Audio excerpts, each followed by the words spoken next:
네, 반갑습니다. 네, 네 반가운 청이라 좀 해주세요. 네, 네, 저는 어, 이제 우리 교회에서 1교구와 또 해외 선교 아니죠, 선교위원회를 담당하고 있는 박치영 목사라고 합니다. 예, 저를 이렇게 저를 이렇게 지나다니면서 본 분도 계실 텐데 제가 벌써 자그마치 우리 교회에 있은 지가 4년째입니다. 네, 근데 모르는 분도 계시죠? 네, 모르는 분이 없다라는 것을 가정하고 너무 감사합니다. 네, 오늘 이렇게 또 청년부에 와서 말씀을 전할 수 있도록 기회를 주셔서 너무 감사드립니다. 우리 말씀 전하기 전에 우리 앞뒤 좌우에 계신 분들하고 이렇게 한번 인사하겠습니다. 자, 손을 들고, 자, 여기 뒤에 계신 분하고 하이파이브 하면서 반갑다. 자, 하이파이브 해주세요. 자,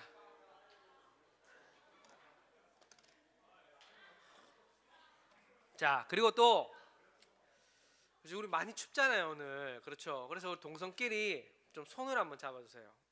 이성끼리 말고 동성끼리. 네, 손을 좀 잡아주시고, 자, 손을 이렇게 좀 한번 만져주십시오. 힘냅시다 이렇게 이야기하세요. 힘냅시다. 네, 우리 청년 때 공부하신다고 또 뭐 직장생활 하신다고 많이 힘드시잖아요. 그렇죠. 자,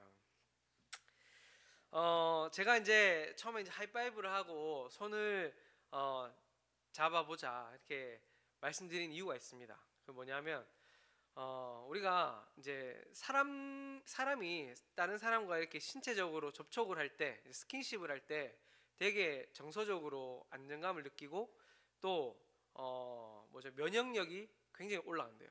또 이제 사람의 손을 잡고 또 체온을 느낄 때 어떻습니까? 서로에 대한 그런 마음도 전달되죠. 그냥 반가워 그냥 이렇게 하는 거랑 손을 잡고 너무 반갑다 이러면서 확 몸을 이렇게 터치하는 거하고는 완전히 차원이 다르잖아요. 그렇죠?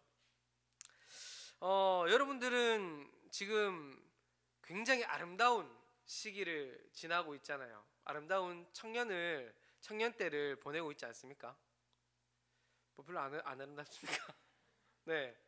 다들 뭐 여기 20대도 있으시고 또 30대도 있으신데 얼마나 지나고 보면 정말 아름답고 좋은 때인지 몰라요. 그런데 여러분들이 생각하는 이 젊음 또 청춘이라고 하면 생각나는 어떤 뭐 영화나 아니면은 뭐 작품 이런 것들 혹시 있으신가요? 여러분들이 생각했을 때 청춘이다라고 하면 탁 떠오르는, 젊음이다라고 하면 떠오르는 그런 작품이 있는지 모르겠습니다. 저는 이제 그런 작품이 하나 있는데요. 한번 그림 한번 띄워주시겠어요? 네. 여러분 이거 혹시 아십니까 이거? 네, 아마 모르시는 분들은 없으실 거예요. 슬램덩크죠, 슬램덩크. 슬램덩크에서도 제가 제일 좋아하는 장면 중에 하나입니다. 이게 그렇죠? 누굽니까? 강백호와 서태웅이 이제 강백호가 마지막에 버저미터 골을 탁 넣고 난 뒤에 둘이 갑자기 쳐다보더니 막 이제 이렇게 하이파이브 한 게 아니라 서로가 이제 아래로 팍 손뼉을 하이파이브를 하면서 그 기쁨을 막 이제 표현한 그런 모습이에요. 저는 이걸 보면서 지금 막 굉장히 그 젊음과 열정, 뜨거움 이런 것들이 느껴져요. 아, 나도 저럴 때가 있었는데, 물론 저도 아직 젊지만, 제가 몇 살처럼 보이는지 모르시겠지만 저는 아직 젊거든요. 저도 젊지만 저 때 저런 그 열정, 뜨거움 이런 것들은 좀 많이 식은 것 같아요. 지금은 우리가 이렇게 하이파이브 또 이렇게 악수를 하고 기쁨을 이제 표현하는 것은 한 가지 목표를 향해서 함께 막 달려가다가 그 목표를 이루었을 때, 이것은 우리가 작정하고 하이파이브 하는 게 아니잖아요. 그렇죠? 너무 기쁘니까 본능적으로 손이 나가는 거예요. 본능적으로 막 와락 끌어안고 막 악수를 하고 하이파이브를 하는 거죠. 그런데 여러분, 이 하이파이브가 만약에 우리가 너무 기뻐요. 난 너무 기뻐가지고 야 손을 막 이렇게 했는데 저 상대편에서 뭐야 지금 뭐 어쩌라고 이러면은 이게 기쁨이 서로 공감이 갑니까? 서로가 기쁨이나 그런 환희가 서로 전달되지 않죠.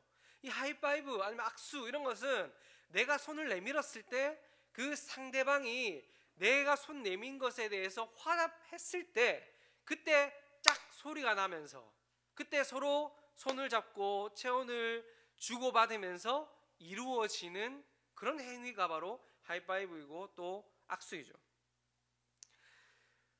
혼자서 할 수 없는 것이다 라는 겁니다. 근데 오늘 우리가 읽은 이 말씀에 두 사람이 손을 맞잡으면서 위대한 역사가 이루어진 한 장면이 등장합니다. 물론 뭐 예수님이 손을 베드로에게 직접 내밀고 이런 건 아니었지만 이제 이걸 은유적으로 표현했을 때 예수님이 베드로에게 손을 내밀어서 베드로가 그 예수님의 손을 잡고 이제 위대한 역사가 이루어지는, 베드로가 예수님의 제자로 부름받게 되는 그런 장면이 바로 오늘 등장합니다. 다른 공간복음에도 마태복음, 마가복음에도 등장하지만 오늘 누가복음에 이 장면이 굉장히 상세하게 이제 서술되어 있어요.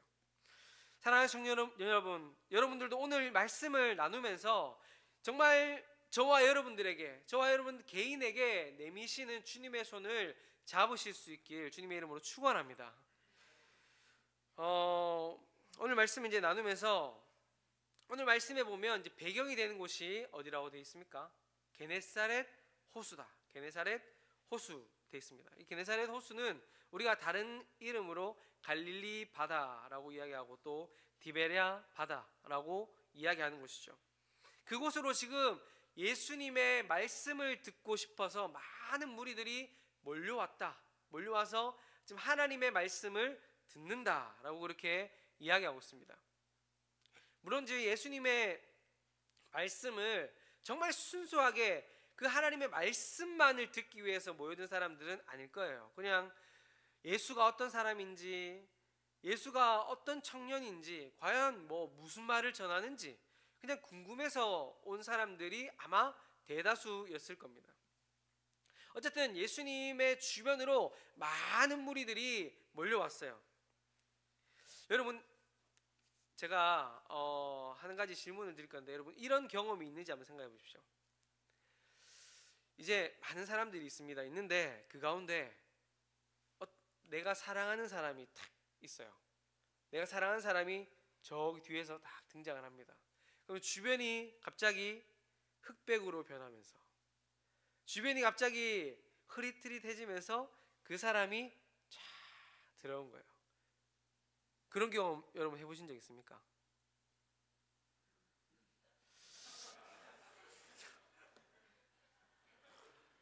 다들 왜 이렇게 재미없게 살아요? 네, 뭐 물론 그런 경험을 해보신 분도 계실 것이고 앞으로 하실 분도 계실 거예요. 그렇죠? 우리가 뭐 서로 그렇게 사랑하면서 사는 거잖아요. 그렇죠? 내가 사랑하는 사람이 저 뒤에서 등장하는데 수많은 사람들이 모여 있어도 그 사람만, 이 많은 무리들 가운데서 그 사람에게만 내 시선이 집중되고 그 사람이 막 클로즈업 되면서 주변의 소음들은 들리지 않고 그 사람 목소리만 들리는 그런 경험들을 아마 여러분들 해보셨을 것이고 또 하실 거예요. 오늘 마치 그것과 같이 지금 예수님 주변으로 많은 무리들이 모여 있는데 지금 오늘 이 누가복음의 말씀은 의도적으로 지금 많은 무리들에서 어부들 그리고 시몬에게로 또 게네사렛 호숫가에서 배 두 척, 그 다음에 한 배, 시몬의 배로 점점 클로즈업 돼서 지금 시몬에게 예수님의 시선이 집중되고 있다라는 것을 말씀에서 계속 이야기해주고 있는 것을 우리가 볼 수 있습니다. 밤새 물고기를 잡았지만 아무 소득 없이 배를 정박하고 지금 배에서 내려서 그물을 싣고 있던 그 베드로는 정말 그 마음이 허무하기도 하고 기분도 좋지 않았겠죠. 여러분은 그 물고기 잡은 다음에 그물 씻어본 경험 있으세요? 아마 잘 없으실 것 같은데 그냥 낚시는 해보신 적 있으시겠죠. 근데 낚시 말고 그냥 물고기 잡는 그물은 뭐 낚싯줄처럼 그 정도로 짧지 않습니다. 정말 길고 정말 무거워요. 근데 그 그물을 걷어서 육지에다가 펴서 지금 물로 씻은 다음에 거기 그물에 이제 붙어 있는 그런 뭐 해초나 이런 것들을 떼내는 작업은 굉장히 지저분하기도 하고 시간도 오래 걸리고 굉장히 어려운 그런 작업입니다. 지금 베드로는 그런 상황 가운데 있는 거예요. 아무 소득도 없는데 지금 뒤처리만 하고 있는 그런 상황입니다. 그런데 갑자기 예수라는 한 청년이 수많은 사람들을 몰고 와가지고 베드로에게 물어보지도 않고 정박되어 있는 지금 정박되어 있는 베드로의 배, 자기 배에 타서 지금 사람들에게 말씀을 전하고 있는 겁니다. 베드로는 그냥 그거에 대해서 아무 생각이 없었을 거예요. 그냥 속으로 뭐 저 사람은 나한테 묻지도 않고 왜 저러지? 왜 내 배에 왜 탔지? 라고 생각할 수도 있을 겁니다. 그냥 습관에 따라 그물을 씻고 있었을 뿐이지만 예수님께서 베드로의 배를 찾아오신 것이 결코 우연이 아니었다는 겁니다. 이것은 우연이 아니었어요. 예수님이 베드로를 찾아오신 것, 이것은 우연히 일어난 것이 아닙니다. 이미 주님은 베드로를 알고 계셨고 그를 제자로 부르시기로 작정하신 거예요. 작정하시고 주님의 계획 안에서 지금 베드로를 찾아오신 것입니다. 우리가 요한복음 1장 47절에서 48절 말씀에 보면 예수님이 나다나엘이 예수님에게 찾아올 때도 이렇게 말씀하십니다. 예수께서 나다나엘이 자기에게 오는 것을 보시고 그를 가리켜 이르시되 보라, 이는 참으로 이스라엘 사람이라 그 속에 간사한 것이 없도다. 나다나엘이 이르되 어떻게 나를 아시나이까? 예수께서 대답하여 이르시되 빌립이 너를 부르기 전에 내가 무화과 나무 아래에 있을 때에 보았노라. 이미 예수님은 나다나엘이 예수님에게 나오기 전부터 알고 계셨다라고 지금 말씀하고 있는 거예요. 예수님은 이미 알고 계셨어요. 그리고 요한복음 15장 16절에도 이렇게 말씀합니다. 우리 같이 한번 읽어볼까요? 요한복음 15장 16절 말씀. 네, 읽어보겠습니다. 시작. 택한 것이 아니요 내가 너희를 택하여 세웠나니. 네, 여기까지 읽겠습니다. 네, 감사합니다. 네, 말씀 전체를 다 올려주셨네요. 지금 너희가 나를 택한 것이 아니라 제자들 너희가 나에게 와서 내 제자가 되었고 너희가 나를 선택해서 내 제자가 된 것이 아니라 내가 너희를 택해서 세웠다라고 지금 그렇게 예수님이 제자들에게 말씀하고 있습니다. 이 외에도 수많은 구약부터 신약까지 수많은 말씀을 통해서 하나님께서는 그 기쁘신 뜻대로 한 사람을 주목하시고 그 사람을 일꾼으로 세웠다라는 것을 우리가 알 수 있어요. 사랑하는 청년 여러분, 여러분들 오늘 이 자리에 나오신 것 어떻게 오셨습니까? 뭐 때문에 오셨죠? 친구, 혹시 손 한번 들어볼게요. 친구 따라왔다. 네, 우리 청년부는 정말 모범적이에요. 친구 따라온 분 없네요. 네, 중고등부에는 정말 그런 친구들 많은데 난 부모님 때문에 어쩔 수 없이 왔다. 없습니까? 네, 아버지가 목사님이어서 왔습니다. 네, 뭐 우리 아버지가 장로님이어서 뭐 중직자여서 왔습니다. 아유, 감사합니다. 아니면 나는 주일날 교회 오는 게 습관이라 눈 떠보니까 이 교회 와 있습니다. 그런 분, 네, 우리 청년분 너무 감사합니다. 너무 다들 모범적이에요. 모르겠습니다. 뭐 마음으로는 어떻게 생각할지 모르겠지만 여러분들이 어떤 상황에 어떠한 방법으로 어떻게 이 자리에 와 있든지 여러분들 발로 여러분들이 운전해서 이 자리에 온 것 같지만 그것이 우연히 이루어진 것이 아니라는 거예요. 이미 주님이 여러분들을 아시고 주님께서 여러분들에게 찾아오신 겁니다. 여러분들이 주일날 주일 전에 와서 예배당에 와서 내가 앉아있다 이렇게 생각하시지만 아닙니다. 주님이 나를 찾아오신 것이죠. 주님이 나를 찾아오신 것이죠. 우리 여러분 옆에 계신 분에게 이렇게 손을 뻗어서 이렇게 이야기해 볼까요? 주님이 너를 찾아오셨어. 네, 주님이 지금 이 시간 주님이 우리를 찾아오신 겁니다. 주님이 정말 그렇게 믿고 그렇게 믿음으로 하루하루 살아갈 수 있는 우리 청년부 되실 수 있길 소망합니다. 주님은 매 순간 내가 말씀을 피고 말씀을 읽을 때, 말씀을 묵상할 때 그때마다 나에게 찾아오시고, 주님은 매 순간 내가 예배 드릴 때마다, 매 순간 내가 기도할 때마다, 그때가 뭐 식기도든 뭐 무슨 기도든 상관없이 그때마다 매 순간 주님께서 나를 주목하시고 나를 찾아와 주신다라는 것입니다. 주님이 나를 왜 찾아오실까요? 주님이 나에게 왜 찾아오시는 것일까요? 그것은 주님이 나에게 손을 내미시기 위해서인 거예요. 주님이 저와 여러분에게, 저와 여러분 개인에게, 한 사람에게 손을 내미시기 위해서라는 것입니다. 시몬의 배에서 무리를 향해 말씀을 가르치던 예수님께서 오늘 말씀에는 마치 말씀을 마치고 시몬에게 시선을 옮긴 것처럼 보이지만, 말씀을 마치기도 전에 시몬에게 갑자기 시선을 옮깁니다. 그리고 말씀하시죠. 깊은 데로 가서 그물을 내려 고기를 잡으라. 그 소리가 베드로의 귀에 들렸을 때 베드로가 본능적으로 무슨 생각이 들었을까요? 베드로가 어떤 생각이 들었을까요? 이미 내 배는 저기 육지에다가 정박시켜 놨는데 다시 배를 풀고 띄우라고? 밤새도록 물고기를 잡았는데 하나도 낚지 못했는데, 그리고 내가 이 게네사렛 호수의 전문가인데, 내가 물고기 잡는 전문가인데, 근데 이 사람은 뭔데 나에게 지금 깊은 데로 가서 그물을 내려서 물고기를 잡으라 하지? 그렇게 생각이 들었을 겁니다.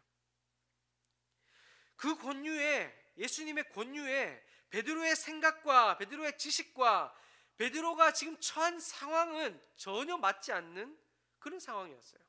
전혀 말이 안 되는 그런 상황이었습니다. 배에서 나와서 그물을 싣고 있었습니다. 이미 파장이죠, 파장. 다 끝났습니다. 베드로의 경험으로는 상황이 종료됐어요. 아니, 밝은 이때에 그물을 내리라고? 밝을 때 왜 어부들이 어두울 때 그물을 내렸을까요? 그럼 물고기들이 어두운데 그물을 못 보기 때문에 그런 거죠. 밝을 때 그물을 내린다면 물고기들이 다 그 그물을 보고 다 달아날 거예요. 물고기를 잡을 수가 없는 겁니다. 평생을 어부로 살아온 사람들의 눈에 그 물고기들이 움직이는 이제 물고기들이 막 때로 움직이는 게 그 어부의 눈에 보이지 않을까요? 보이겠죠. 여기 낚시를 좋아하시는 분들 제가 있는 걸로 알고 있습니다. 아버지와 함께 낚시를 다니시는 그런 청년도 제가 있다고 들었는데, 여러분 낚시 좋아하시는 분들 낚시하러 가면 물고기가 움직이는 게, 물 밑에 물고기가 움직이는 게 보입니까, 안 보입니까? 보이죠? 네, 보인다 하더라고요. 제가 이제 청년부 사역을 할 때 이제 청년부 목사님 중에 낚시에 미친 목사님이 있어요. 정말 말 그대로 이제 물고기를 낚던 사람이 사람 낚는 어부가 된 그런 케이스를 봤는데, 그 목사님을 따라서 바닷가로 낚시를 간 적이 있습니다. 교육자들이 여러 명이. 그래서 이제 갯바위에 갑자기 내려놓더라고요. 여기서 낚시하라고. 근데 갯바위에 탁 섰는데 제가 보이는 바다는 파도 치는 그 파도 치는 거하고 물 이거 말고는 아무것도 안 보여요. 그런데 갑자기 그 목사님이 다 오시더니 여기 물고기들 많네요. 물고기들 여기 많이 다니네요. 저쪽으로 낚싯대를 던지라는 거예요. 그렇게 낚시를 하는 사람, 이제 물고기를 오래 잡은 사람 눈에는 물고기들이 움직이는 게 보입니다. 그런데 그런 어부, 그런 전문가인 베드로에게 예수님이 지금 깊은 데로 가서 그물을 던져라고 하니까 그 마음이 얼마나 어이가 없었겠어요. 내가 소문으로 들었을 때 이 예수는 그냥 목수라고 들었는데 물고기를 한 마리라도 잡아봤을까? 그런 생각이 들지 않았겠습니까?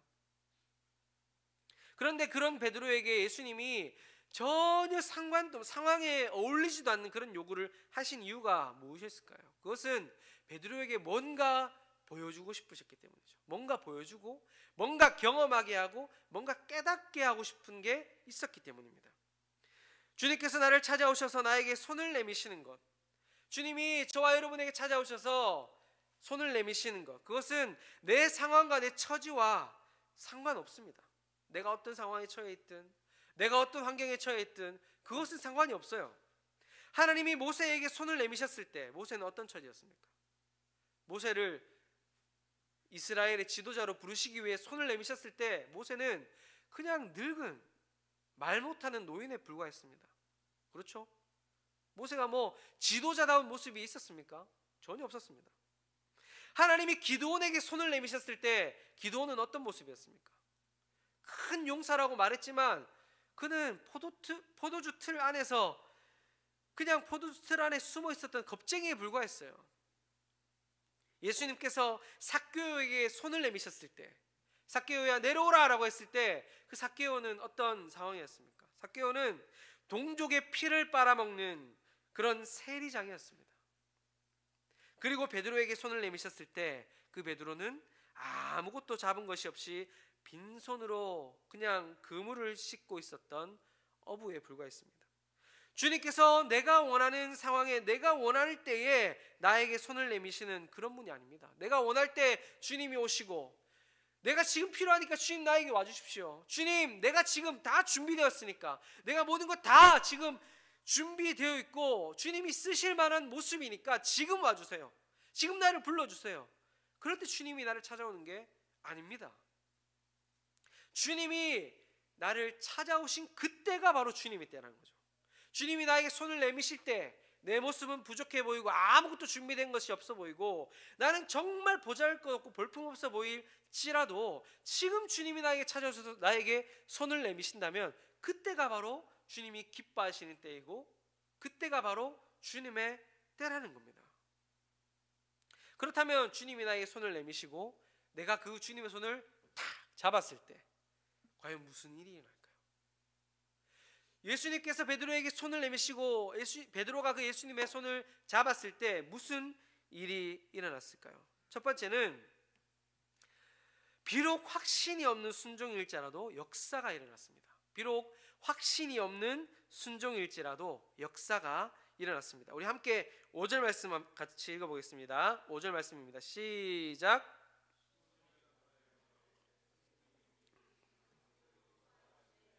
잡은 것이 없지만은 말씀에 의지하여 내가 그물을 내리리이다 하고. 아멘. 지금 이 말씀을 보면 시몬이 지금 예수님에게 이렇게 대답합니다. 선생님, 우리가 밤이 새도록 수고하였으되 잡은 것이 없지만은 말씀에 의지하여 내가 그물을 내리리이다. 굉장히 믿음이 있는 모습처럼 보이지 않습니까? 물고기는 못 잡았지만 예수님이 말씀하시니까 내가 한번 순종해 보겠습니다. 근데 저는 그렇게만 보이진 않는 것 같아요. 예수님, 제가 밤새 물고기 잡았는데 아무 소득이 없습니다. 그렇지만 말씀하시니까 한번 해볼게요.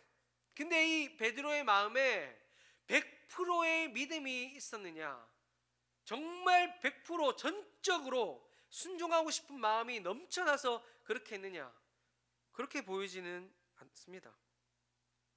베드로는 씻던 그물을 챙기고 밤새 고생한 몸을 이끌고 정박한 배를 풀어서 다시 호수 깊은 곳으로 이동합니다.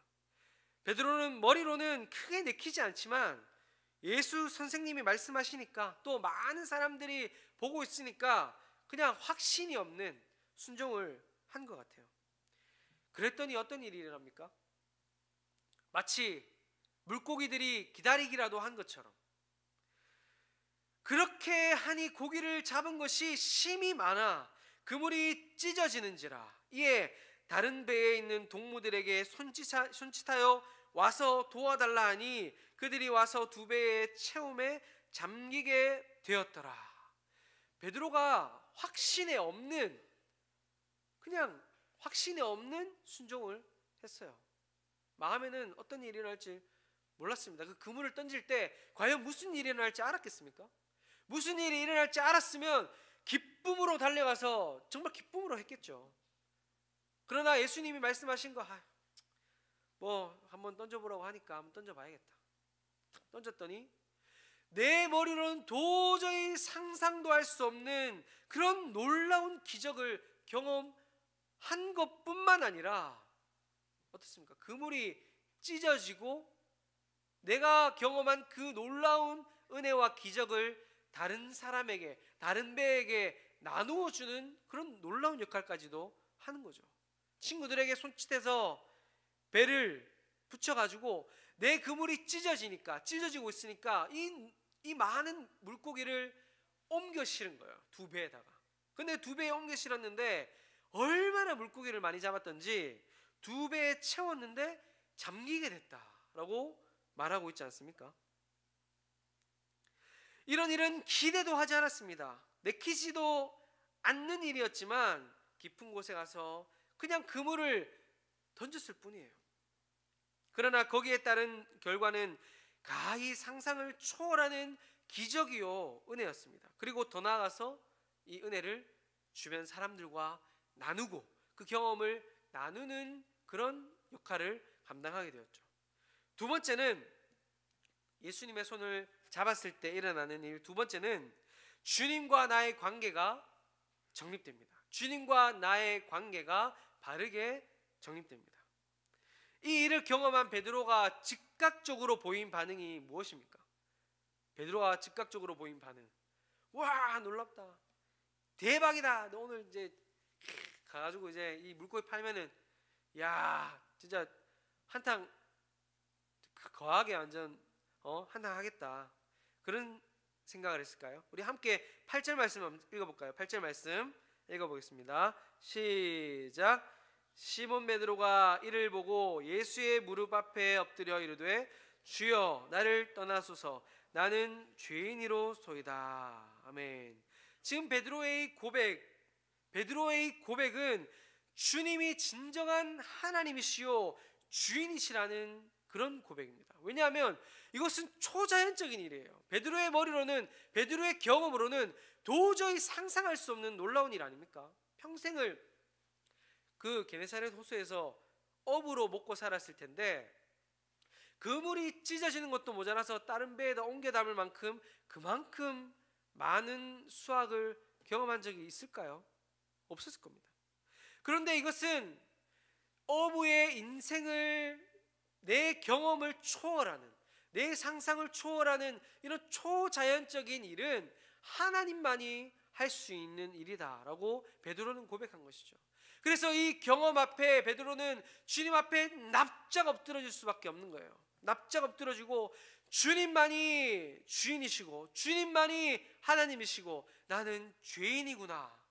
주님 앞에 나는 정말 초라하고 볼품없고 죄인에 불과한 존재구나라는 것을 고백할 수밖에 없다라는 것입니다. 사랑하는 청년 여러분, 주님이 나를 찾아오시고 나에게 손을 내미실 때, 그때 주님의 손을 잡으면 우리가 상상하지도 못할 놀라운 일이 일어납니다. 무슨 놀라운 일이 일어날까요? 어떤 놀라운 기적이 일어날까요? 주님이 내 인생의 주인이십니다. 주님이 내 인생의 주인이시요 살아계신 하나님입니다. 나는 죄인입니다 라고 고백하는 것, 그것이 놀라운 기적 아닙니까? 주님을 인격적으로 만난 사람에게 당연히 터져나와야 될 그 고백이 주님 나는 죄인입니다. 주님 나는 정말 보잘것없는 죄인입니다. 날 용서해 주십시오. 하지만 주님 이런 죄인이지만 이런 나를 사용해 주십시오 라는 고백이 주님을 만난 자에게 당연히 자연스럽게 터져나올 수 있는 그런 놀라운 일이고 놀라운 기적이라는 거예요. 세상 사람들에게 가서 이야기해 보십시오. 당신 죄인입니다. 죄인이라고 한번 말해 보십시오. 그러면 뺨 맞겠죠. 욕합니다. 내가 왜 죄인이라고, 나처럼 이렇게 건실하게 바르게 사는 사람도 없는데 내가 왜 죄인이냐, 그렇게 이야기합니다. 세상 사람들은.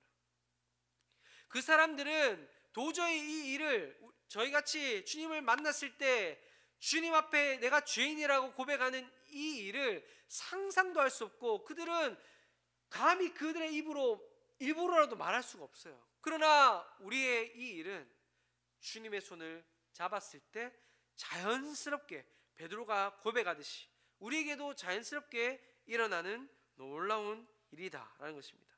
세 번째는 삶의 목표와 방향이 바로 세워진다라는 것입니다. 삶의 목표와 방향이 바로 세워진다.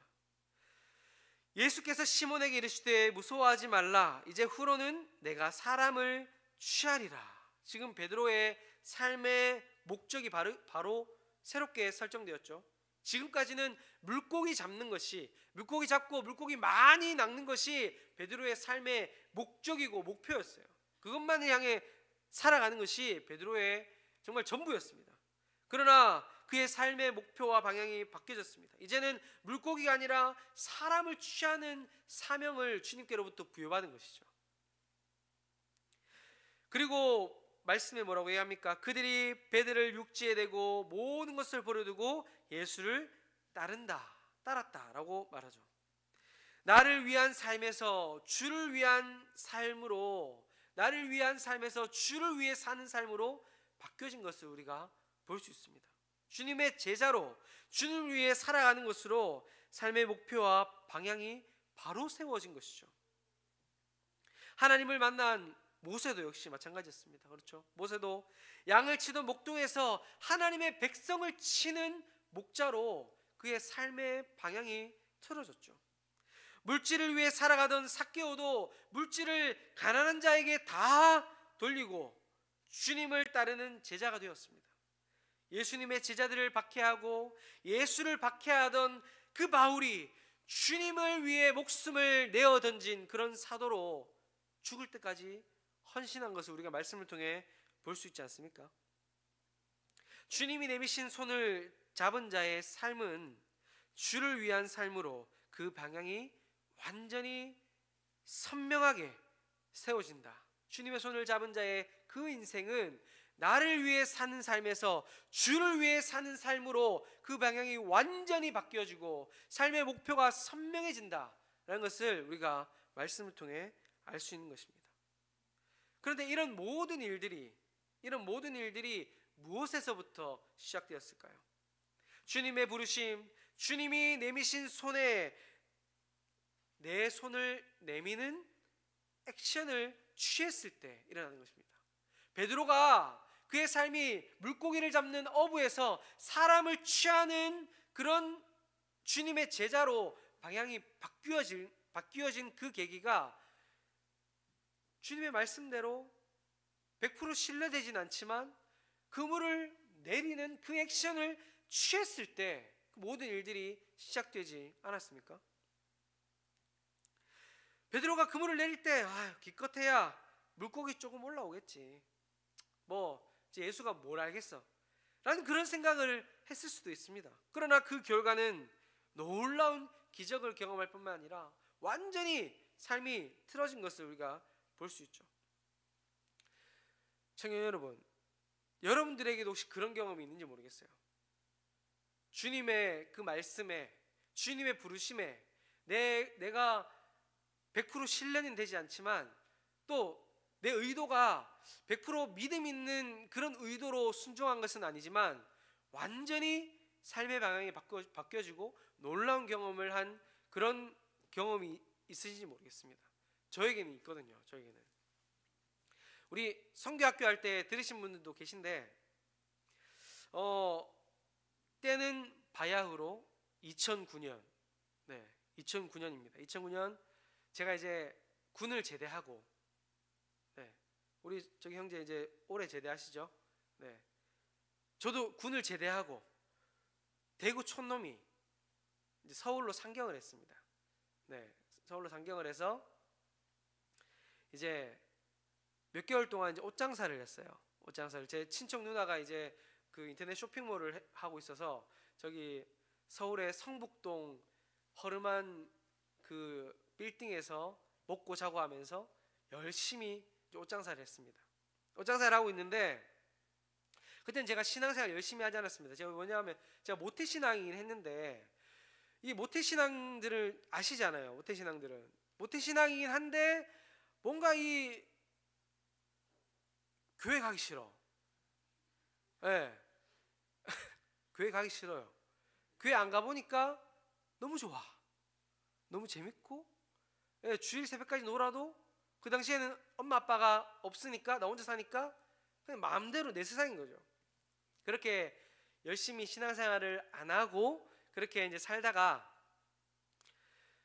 마침 제가 대구에 내려갈 일이 있었어요. 대구에 내려가가지고 이제 또 대구에 내려갔으니까 또 청년부 예배에 또 제가 나가야 되지 않겠습니까? 청년부 예배에 갔어요. 갔는데 하필 그날 청년부 광고를 들었는데 어떤 광고가 있었냐? 단기 선교 모집을 한다는 거예요. 단기 선교. 예. 단기 선교를 모집을 하는데 우리 대학부는 일본을 간다 라고 이야기하는 거예요. 일본을 간다. 근데 그 광고를 들었을 때 제 마음에 어떤 마음이 들었냐? 첫 번째는 화가 났어요. 화가.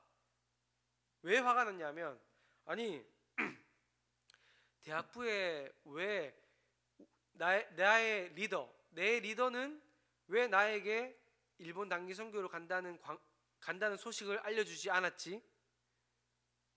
근데 제가 그때 교회를 열심히 안 나가고 있었잖아요. 근데 사실 제 잘못인데 리더에게 갑자기 화가 나는 거예요. 나한테는 왜 안 알려줬나? 그러면서 제 마음에 어떤 마음이 들었냐면, 내가 일본 선교에 꼭 간다. 두고 봐라. 내가 일본 선교 꼭 가고 싶다. 그래서 어떻게 했냐? 신청서를 들고 엄마를 찾아갔습니다. 네, 엄마에게 가서 신청서를 보여주면서, 엄마 나에게 일본 보내주세요. 돈이 없으니까 제가 그때 뭐 일을 하고 있지만 그때 돈을 막 모아둔 게 아니잖아요. 그래서 엄마에게 일본을 보내달라 그랬어요. 일본 단기 선교를 보내달라고. 근데 제 의도는 어떤 의도였냐면, 일본에 놀러 가고 싶었어요. 왜냐하면 제가 되게 일본 문화를 좋아하거든요. 일본 문화를 좋아해서. 그래서 제가 일본을 가는데 일본 단기 선교 마침 일본 도쿄로 간대요. 도쿄로. 얼마나 좋은지 모르겠어요. 그래서 일본 도쿄로 내가 이번 여름에 꼭 가보리라. 그래서 신주쿠, 하라주쿠 또 시부야를 내가 활보하면서 일본을 한번 밟아보겠다. 그런 이제 의도를 가지고 일본 선교를 신청했습니다. 제 의도가 바람직한 의도입니까? 바람직한 의도가 아니잖아요. 그렇죠? 저는 놀러 간 거예요. 놀러. 일본에 가서 좀 일본 음식도 먹어보고 일본 문화도 좀 경험해보고, 그렇게 하고 싶은 마음에 정말 불성실한 그런 의도를 가지고 일본 단기 선교에 신청을 한 겁니다. 가니까 이제 일본 선교 준비할 때부터 막 대학부 전도사님이 금식을 막 시키더라고요. 3일 금식을 시키고, 갑자기 교회 불러가지고 1박 2일 하면서 계속 기도를 시키고, 미치겠더라고요. 네, 미치겠어요. 나 지금 빨리 일본 가서 놀고 싶은데. 그래서 이제 열심히 준비해가지고 도쿄를 갔어요. 갔는데, 아니 이게 웬일입니까? 도쿄에 갔는데 갑자기 버스에 태우더니 어떤 스키장으로 끌고 가는 거예요. 스키장으로. 한여름이었거든요. 스키장으로 끌고 갔는데, 근데 거기가 뭐 하는 곳이냐? 이제 일본 유학생들이 1년에 한 번씩 모여가지고 집회를 하는 코스타 집회라는 장소였습니다. 여러분 코스타 아십니까? 코스타. 거기에 이제 일본에 유학 온 한국 청년들이 다 모여가지고 1년에 한 일주일 정도를 모여서 계속 말씀 듣고 기도하고 말씀 듣고 기도하고 말씀 듣고 기도하고 하는 그런 곳이었어요. 그곳으로 저를 끌고 가는 겁니다. 거기 가서 뭐 어떻게 하겠습니다. 한국으로 못 돌아가는데 그 자리에 앉아가지고 계속 말씀 듣고 또 말씀 듣고, 네, 여기 계신 분들처럼 하품하고 졸다가 또 기도하고 그랬죠. 그런데 갑자기 제 마음이 이상한 거예요. 제 마음이 막 뜨거운 거예요. 마치 첫사랑할 때 그 느낌처럼. 여러분 아십니까? 첫사랑할 때 그 느낌? 가슴이 막 간질간질하면서 막 뜨거워지면서 울컥울컥하면서, 생각만 해도, 주님을 생각만 해도 눈물이 나는 거예요. 막 미칠 것 같은 거예요. 마음이 너무 뜨거워져서. 그때 말씀 중에 어떤 말씀이 있었냐면, 청년 여러분, 이렇게 사나 저렇게 사나 어차피 70년, 오래 살면 80년 90년 사는 인생, 여러분 무엇을 위해 살겠습니까? 여러분 주를 위해 삽시다. 주를 위해 여러분 헌신합시다. 그런 말씀을 막 하는 거예요. 근데 원래 제 인생의 목표가 있었거든요. 군대 제대하면서 제 인생의 목표는 무엇이었냐면 돈을 많이 벌자, 부자 되자. 그게 제 인생의 목표였어요. 수단과 방법을 가리지 않고 돈을 많이 버는 것이 저의 목표였습니다. 다른 저는 꿈도 없었고 어떤 기대도 없었어요. 제 인생의 목표가 없었습니다. 그런데 그 말씀을 듣고 거기서 기도하면서 막 갑자기 제가 변하게 됐는데, 주님을 이제 만난 것이죠. 주님을 만나게 됐는데 제 마음에 어떤 마음이 드냐면, 내가 왜 이렇게 살았지 지금까지? 내가 왜 이렇게 살았지? 주님을 위해 살 수 있는데, 내가 주를 위해 살아야겠는데 내가 왜 이렇게 시간을 허비하면서 살았나? 그런 생각이 드는 겁니다. 그러면서 이제 주를 위해 살고 싶다, 정말 주님을 위해 내 인생을 정말 살고 싶다라는 생각이 들었어요. 그리고 저의 모습을 보니까 드릴 게 아무것도 없는 거예요. 할 수 있는 게 아무것도 없었어요. 제가 어떻게 보이는지 모르시겠지만 제가 이래봬도 사진을 전공했습니다. 네, 제가 되게 예술을 전공했어요. 중간에 중퇴하긴 했지만. 그런데 제가 보니까 이 찍사로는 주를 위해서 뭐 특별히 살 수 있는 게 없겠는 거예요. 그리고 보니까 내가 건강한 몸뚱아리가 있구나. 내 이 건강한 몸뚱아리를 주님을 위해 드려야겠다. 내 인생을 주님을 위해 드려야겠다 라는 생각이 들었어요. 그게 긴 시간이 일어난 것이 아니라 말씀을 듣다가 어느 순간 어느 찰나에 완전히 내 생각과 가치관과 삶의 방향이 바뀌어진 거였어요. 나는 나를 위해서 어떻게든지 돈을 많이 벌어서 정말 떵떵거리면서 살아야지 하는 그런 인생에서 주님을 위해 살고 싶다는 그런 방향으로, 주를 위해서 정말 내 목숨까지도 드려야겠다라는 그런 방향으로 순식간에 바뀌어지게 된 것입니다. 사랑하는 성도 여러분, 사랑하는 청년 여러분, 제가 이런 지금 말씀을 계속하면서 지금 제 이야기까지 한 이유가 뭘까요? 제가 뭐 담당이라고 말씀드렸죠? 저 선교 담당입니다. 네. 이번 여름 정말 여름 단기 선교가 여러분들에게 내미시는 주님의 손이라고 저는 생각을 해요.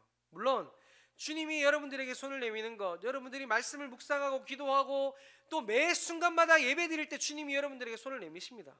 하지만 여러분들 이번 여름 선교가 여러분들에게 주님이 내미시는, 주님이 베드로에게 나를 따라와라 라고 하시는 그런 손을 내미시는 것처럼 여러분들 개개인에게도 손을 내미신 거라고 저는 그렇게 생각을 해요. 그러면 이렇게 생각할 수도 있겠죠. 저는 공부해야 되는데요. 저는 직장생활 해야 되는데요. 저는 또 뭐가 있을까요? 연애도 해야 되고 결혼 준비도 해야 되고 전 아무 생각도 없는데요 라는 사람이 있을 수도 있겠죠. 이 손을 잡는 것은 저와 여러분의 선택입니다. 그러나 여러분들의 마음에 어떠한 확신이 없을 수도 있어요. 어떤 마음의 믿음이 없을 수도 있습니다. 그러나 그 손을 잡았을 때 일어날 놀라운 일과 기적은, 놀라운 은혜는 우리의 머리로는 상상도 할 수 없는 그런 일들이 일어날 줄 저는 믿습니다. 여러분들 여기에 그런 경험 많이 해보신 분 계시잖아요. 매년 단기 선교 가시는 분 있잖아요. 그렇죠? 또 선교 갔다 와보신 분도 계시잖아요. 그럼 이런 말씀 할 수도 있어요. 나도 뜨거울 때가 있었어요. 나도 좋을 때가 있었어요.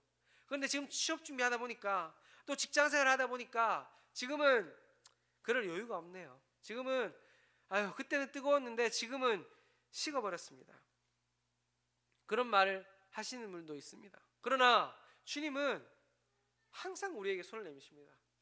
옛날에 뜨거웠던 분, 옛날에 경험했던 분, 거기서 끝나는 것이 아니라 지금 내가 식고 지금 내가 주님을 위해 살겠습니다라고 헌신했다가 다시 또 세상으로 눈을 돌렸다고 하더라도 주님은 그 사람에게도 찾아오셔서 다시 손을 내미시는 거예요.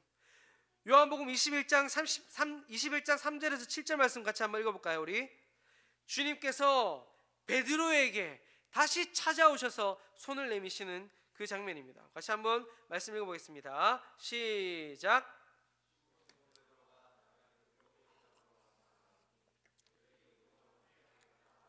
나가서 배에 올랐으나 그날 밤에 아무것도 잡지 못하였더니 날이 새어갈 때에 예수께서 바닷가에 서셨으나 제자들이 예수이신 줄 알지 못하는지라. 예수께서 이르시되 얘들아 너희에게 고기가 있느냐? 대답하되 없나이다. 이르시되 그물을 배 오른편에 던지라. 그리하면 잡으리라 하시니 이에 던졌더니 물고기가 많아 그물을 들 수 없더라. 예수께서 사랑하시는 그 제자가 베드로에게 이르되 주님이시라 하니 시몬 베드로가 벗고 있다가 주님이라 하는 말을 듣고 겉옷을 두른 후에 바다로 뛰어 내리더라. 아멘. 여러분, 이 말씀이 오늘 말씀하고 거의 똑같은 일 아닙니까? 똑같은 기적이죠. 오늘의 말씀이 처음 주님께서 베드로에게 찾아오셔서 제자로 부르셨던 말씀이라면, 요한복음 21장의 말씀은 이미 주님이 죽으시고 그 현장을 보고 낙심하고 좌절한 그 요한이 나는 물고기 잡으러 가야겠다, 다시 원래의 삶으로 돌아갔을 때 그 요한을 예수님께서는 그냥 가만히 내버려 두지 않으세요. 부활하신 예수님이 다시 베드로를 찾아오시죠. 찾아오셔서 마치 처음에 베드로를 부르셨던 그 일이 떠오르게 하기 위해서라도 하는 것처럼 어떻게 합니까? 너희들 물고기 잡았냐? 아니, 하나도 못 잡았습니다. 그때 그물을 배 오른편에 던지라. 그리하면 잡을 것이다.